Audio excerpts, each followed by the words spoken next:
A preparação do ator. Capítulo 12. Forças motivas interiores. Agora que examinamos todos os elementos e métodos de psicotécnica, podemos dizer que o nosso instrumento interior está pronto. Só nos falta um virtuose para tocá-lo. Quem será esse mestre? Somos nós, responderam vários estudantes. Quem é nós? Onde se há de achar essa coisa invisível que se chama nós? É a nossa imaginação, atenção, sentimentos. Desfiamos a lista. Sentimentos! Isto é o mais importante, exclamou Vânia. Concordo com você. Sinta o papel e instantaneamente todas as suas cordas interiores se harmonizarão. Todo o seu equipamento corporal de expressão começará a funcionar. Portanto, encontramos o primeiro mestre e o mais importante, o sentimento, disse o diretor, e acrescentou depois. Infelizmente, ele não é tratável nem está disposto a receber ordens.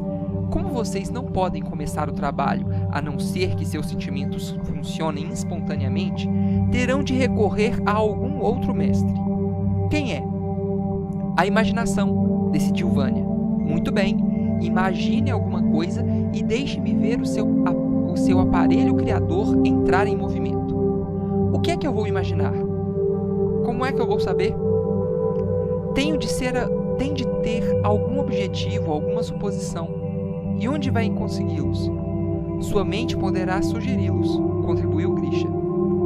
Então a mente é o segundo mestre que estamos procurando. Ela inicia e dirige a criatividade. A imaginação é incapaz de ser mestre? Perguntei. Você mesmo está vendo que ela requer um guia. E a atenção? Perguntou Vânia.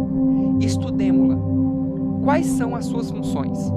Ela facilita o trabalho dos sentimentos da mente, da imaginação e da vontade. Contribuíram vários estudantes. A atenção é como um refletor, acrescentei. Projeta seus raios sobre algum objeto escolhido e desperta sobre ele o interesse dos nossos pensamentos, sentimentos e desejos. Quem aponta o objeto? Perguntou o diretor. A mente. A imaginação. As circunstâncias dadas. Os objetivos. Nesse caso, todos esses elementos escolhem o objeto e iniciam o trabalho, enquanto que a atenção deve confinar sua atuação num papel auxiliar. Se a atenção não é um dos mestres, o que ela é? Insisti.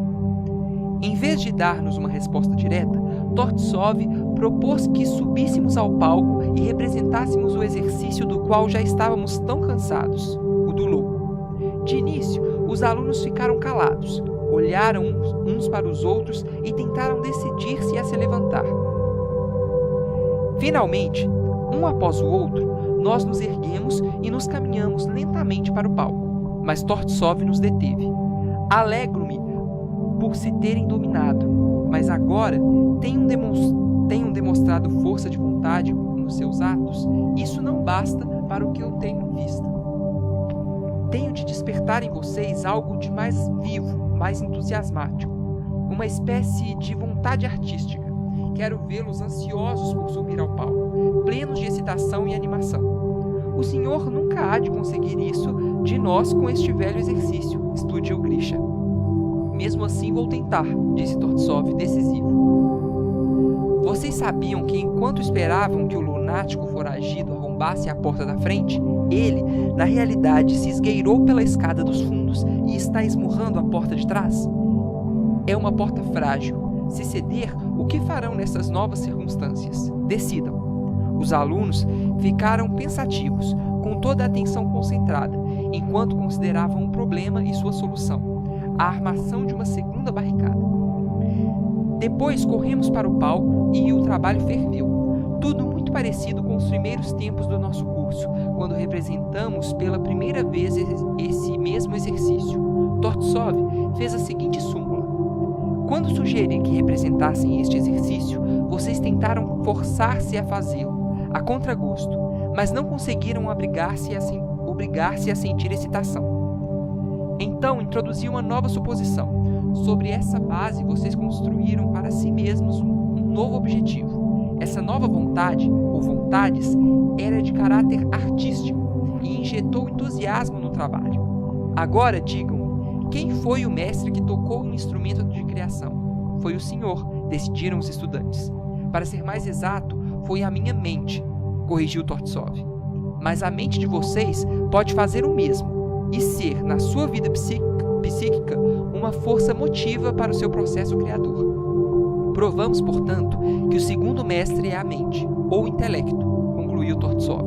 Haverá um terceiro? Poderia ser, acaso, o senso da verdade ou a nossa crença nele? Em tal caso, bastaria crer em alguma coisa e todas as nossas faculdades criadoras logo entrariam em ação. Acreditar em quê? Perguntaram. Como vou saber? Isso é com vocês. Primeiro, temos que criar a vida de um espírito humano, e então poderemos crer nisso, observou Paulo. Portanto, o nosso senso da verdade não é o mestre que procuramos. Poderemos achá-lo na comunhão ou na adaptação? Perguntou o diretor.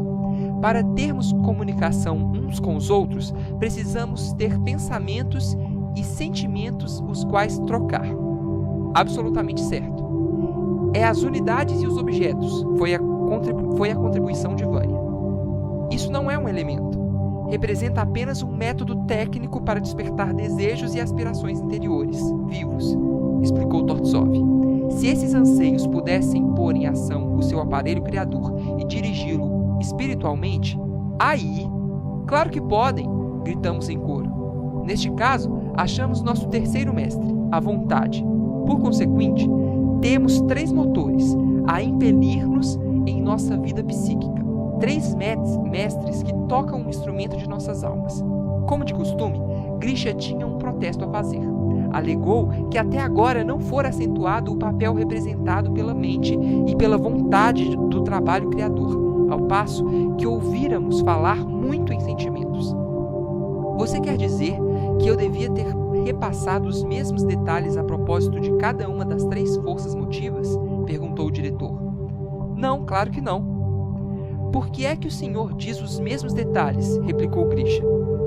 E como poderia ser de outra forma, já que essas 3 forças formam um triunvirato inextricavelmente ligado. O que se diz sobre uma refere-se inevitavelmente às outras 2 também. Estaria disposto a ouvir tanta repetição? Suponhamos que eu tivesse discutindo com você os objetivos criadores, como dividi-los, escolhê-los e dar-lhe nome. Os sentimentos não participam dessa tarefa? Claro que sim, concordou o estudante.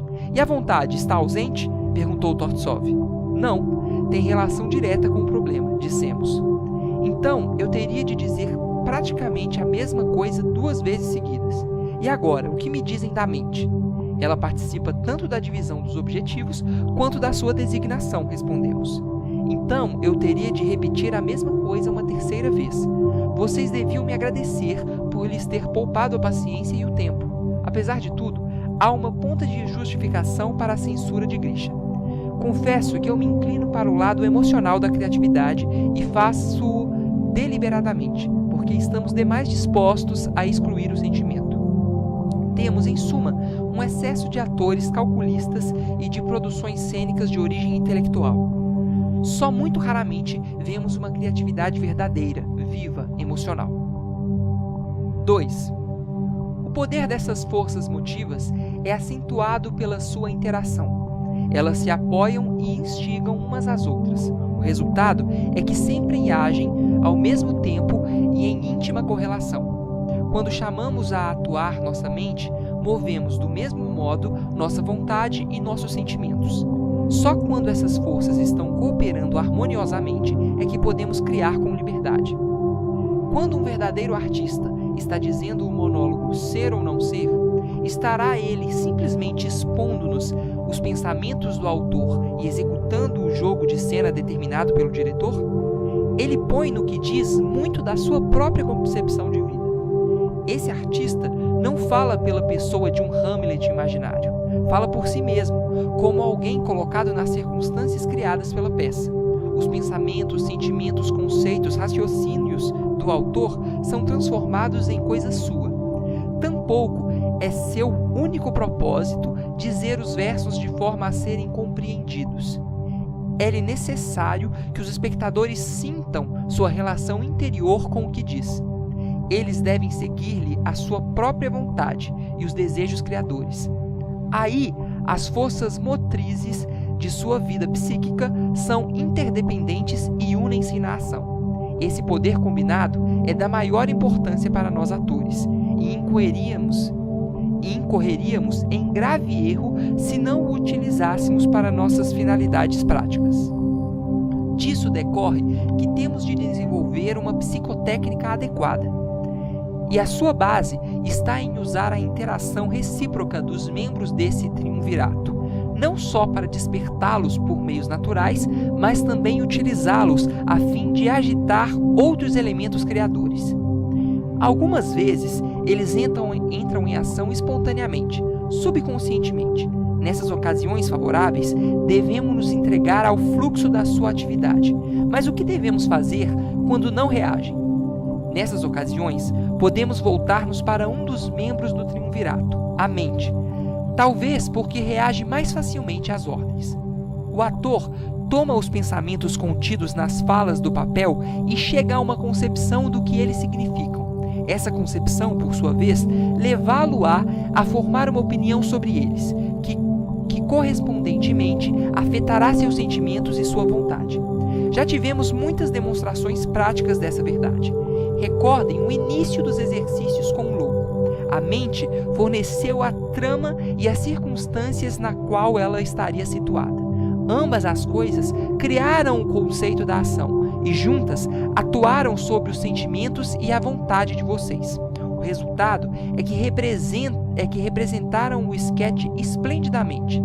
Este caso é um exemplo admirável do papel da mente na criação do processo criador. Mas é possível abordar uma peça em um papel pelo setor dos sentimentos, quando as emoções têm reação imediata. Quando elas assim reagem, tudo se coloca no devido lugar, dentro de uma ordem natural. Uma concepção se apresenta, uma forma raciocinada ocorre, e combinadas, ambas agitam a vontade. Quando, entretanto, o sentido não morde a isca, que estímulo direto podemos usar? Podemos achar o estímulo direto para a mente nos pensamentos tirados do texto da peça. Para os sentimentos, temos de procurar o tempo-ritmo, que está subjacente nas emoções interiores e nas ações exteriores do papel.